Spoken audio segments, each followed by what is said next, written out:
അതിർത്തി കടന്നുള്ള ഭീകരവാദം അവസാനിപ്പിച്ചില്ലെങ്കിൽ പാകിസ്ഥാൻ കനത്ത വില നൽകേണ്ടി വരുമെന്ന് പ്രധാനമന്ത്രി നരേന്ദ്രമോദി.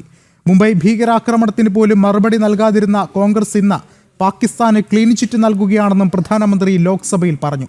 ഓപ്പറേഷൻ സിന്ധൂറുമായി ബന്ധപ്പെട്ട് സഭയിൽ നടന്ന ചർച്ചകൾക്ക് മറുപടി പറയുകയായിരുന്നു പ്രധാനമന്ത്രി നരേന്ദ്രമോദി. സംഘർഷം അവസാനിപ്പിക്കാൻ മധ്യസ്ഥത വഹിച്ചെന്ന US പ്രസിഡന്റ് ഡൊണാൾഡ് ട്രംപിന്റെ അവകാശവാദവും പ്രധാനമന്ത്രി തള്ളിക്കളഞ്ഞു. രക്തവും വെള്ളവും ഒരുമിച്ച് ഒഴുകില്ലെന്ന ഭാരതത്തിന്റെ നിലപാടും പ്രധാനമന്ത്രി ആവർത്തിച്ചു. 3 സേനാ വിഭാഗങ്ങളെയും പ്രധാനമന്ത്രി അഭിനന്ദിക്കുകയും ചെയ്തു.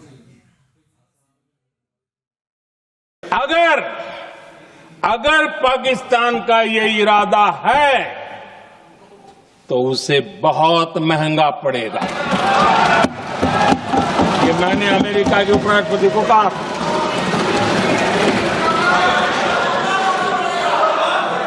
अगर पाकिस्तान हमला करेगा तो हम बड़ा हमला कर करके जवाब देंगे।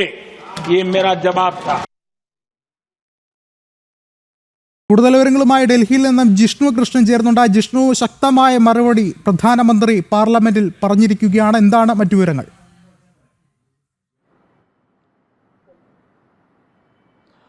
വിഷ്ണു, പാർലമെന്റിൽ ഓപ്പറേഷൻ സിന്ദൂറുമായി ബന്ധപ്പെട്ട ചർച്ചകൾക്ക് മറുപടി പ്രസംഗം നടത്തവെയാണ് പ്രധാനമന്ത്രി നരേന്ദ്രമോദി പഹൽഗാം ഭീകരാക്രമണത്തിന് ശേഷം രാജ്യം സ്വീകരിച്ചിട്ടുള്ള നടപടികൾ, ഓപ്പറേഷൻ സിന്ദൂർ, ഓപ്പറേഷൻ മഹാദേവ്, കൂടാതെ കോൺഗ്രസിനും പാകിസ്ഥാനും ഒരുപോലെയുള്ള മറുപടിയും പ്രധാനമന്ത്രി നരേന്ദ്രമോദിയുടെ ഭാഗത്തുനിന്നുണ്ടായിട്ടുള്ളത്. പഹൽഗാം ഭീകരാക്രമണത്തിന് കനത്ത മറുപടി നൽകണമെന്നത് രാജ്യത്തിന്റെ ഉറച്ച തീരുമാനമായിരുന്നു. അത് സേനാ വിഭാഗങ്ങളെ അറിയിച്ചു. സൈന്യത്തിന് പൂർണ്ണ സ്വാതന്ത്ര്യം നൽകി. ഒപ്പം ഒരു പ്രഖ്യാപനം കൂടി താൻ നടത്തിയിരുന്നു. ഭീകരവാദികളെ മണ്ണിനടിയിലാക്കും. പഹൽഗാമിൽ ഭീകരാക്രമണം നടത്തിയ ഭീകരവാദികളെയും അതിന് ഗൂഢാലോചന നടത്തിയ ഭീകര കേന്ദ്രങ്ങളെയും മണ്ണിനടിയിലാക്കുമെന്ന പ്രഖ്യാപനം നടത്തിയിരുന്നു. ആ പ്രഖ്യാപനം രാജ്യത്തിന്റെ സായുധ സേന പാകിസ്ഥാന്റെ മണ്ണിൽ കയറിക്കൊണ്ട് അവർ ഒരിക്കലും മറക്കാനാകാത്ത തിരിച്ചടി നൽകിക്കൊണ്ടാണ് യാഥാർത്ഥ്യമാക്കിയത്. ഒരു കാലത്തും അടുത്ത കാലത്തൊന്നും മറക്കാനാകാത്ത മറുപടി ഭീകര കേന്ദ്രങ്ങൾക്കും പാകിസ്ഥാനും സൈന്യം നൽകിയിട്ടുണ്ട്. ഒപ്പം പാകിസ്ഥാൻ ഒരു മുന്നറിയിപ്പ് കൂടി ഭാരതം നൽകുകയാണ്. ഇനിയും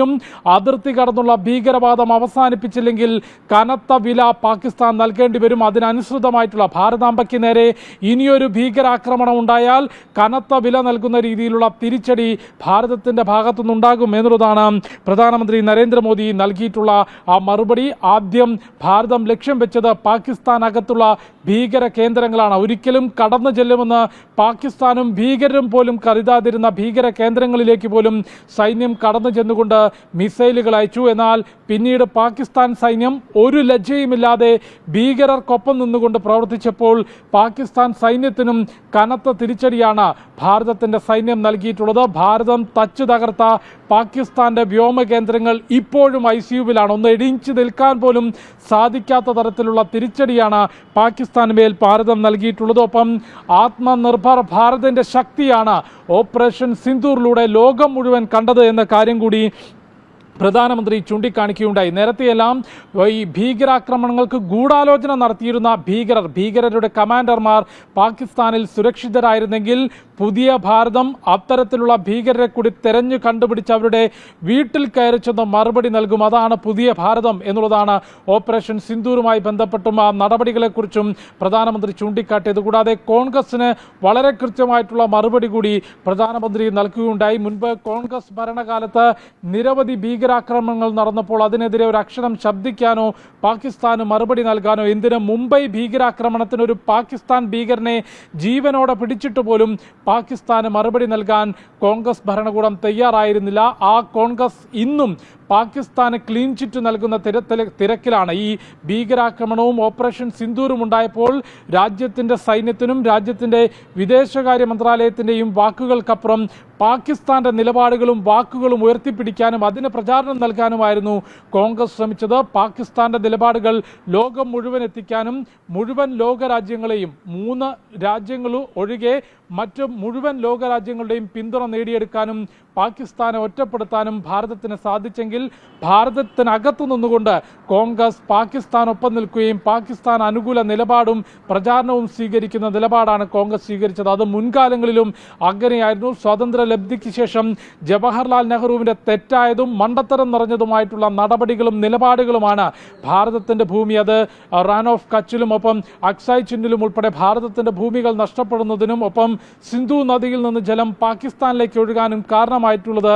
ജവഹർലാൽ നെഹ്റുവിൻ്റെ തെറ്റായ നിലപാടുകളും തെറ്റായ നടപടികളും കാരണമാണ്. അത് ഓരോന്നായി തിരുത്തി വരികയാണ് പുതിയ ഭാരതം. ഒപ്പം ജവഹർലാൽ നെഹ്റുവിൻ്റെ ആ നിലപാടുകൾ കാരണം ഭാരതത്തിന് വലിയ നഷ്ടങ്ങൾ ഉണ്ടാകേണ്ടി വന്നു. കൂടാതെ വെടിനിർത്തൽ ധാരണയുമായി ബന്ധപ്പെട്ട് പാകിസ്ഥാന് മേൽ കനത്ത പ്രഹരം ഭാരതം ഏൽപ്പിച്ചപ്പോൾ പാകിസ്ഥാൻ കേണപേക്ഷിച്ചത് പ്രകാരമാണ് വെടിനിർത്തൽ ധാരണയിലേക്ക് ഭാരതം എത്തിയത്. അതല്ലാതെ മറ്റൊരു ലോക നേതാവിനും ഭാരതത്തിൻ്റെ സൈനിക നടപടി നിർത്തിവെക്കാൻ ആവശ്യപ്പെടാനാകില്ല എന്ന് ട്രംപിൻ്റെ വാദങ്ങൾ ഏറ്റെടുത്ത കോൺഗ്രസിൻ്റെ പ്രസ്താവനകളെയും തള്ളിക്കൊണ്ട് പ്രധാനമന്ത്രി നരേന്ദ്രമോദി ലോക്സഭയിൽ പറയുകയുണ്ടായി. അത്തരത്തിൽ രാജ്യത്തിൻ്റെ സൈന്യത്തിനും വിദേശകാര്യ മന്ത്രാലയത്തിനുമെതിരെ ചോദ്യങ്ങൾ ഉന്നയിച്ച കോൺഗ്രസിനും പാകിസ്ഥാനും കനത്ത മറുപടിയും പാകിസ്ഥാനുള്ള മുന്നറിയിപ്പും നൽകുന്നതോടൊപ്പം ഭാരതം സ്വീകരിച്ച സൈനിക നടപടികൾ കൂടിയാണ് പ്രധാനമന്ത്രി ലോക്സഭയിൽ വിശദീകരിച്ചത്. വിഷ്ണു.